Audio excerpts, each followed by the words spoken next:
1965 வெளியான திருவிளையாடல் படத்தில் சிவபெருமனாக சிவாஜியும் தருமியாக நாகேஷும் நடித்த காட்சிதான் மிக பிரபலமாக இன்று வரை திகழ்கிறது.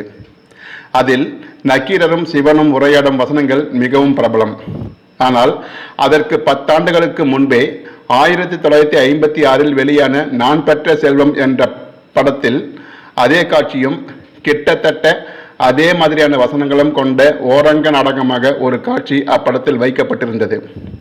அதில் சிவன் மற்றும் நக்கீரராக 2 மாந்தர்களையும் இரட்டை தோற்றத்தில் வெளிப்படுத்தி கலக்கியிருப்பார் சிவாஜி. திருவிளையாடல் படக்காட்சிக்கு நான் பெற்ற செல்வம் படக்காட்சியே முன்னோடி என்றால் அது மிகையல்ல. இதோ அக்காட்சியில் சிறு துளி. இப்புலவர் கொண்டு வந்த கவிக்கு சபையிலே குற்றம் கூறியது யார்? நான் தான். ஓஹோ, நக்கீரர் தான் என் கவிக்கு குற்றம் கூறிய புலவரோ? ஓஹோ, நீர்தான் இக்கவியை இயற்றி இந்த ஏழை புலவரிடம் கொடுத்து அனுப்பியவரோ?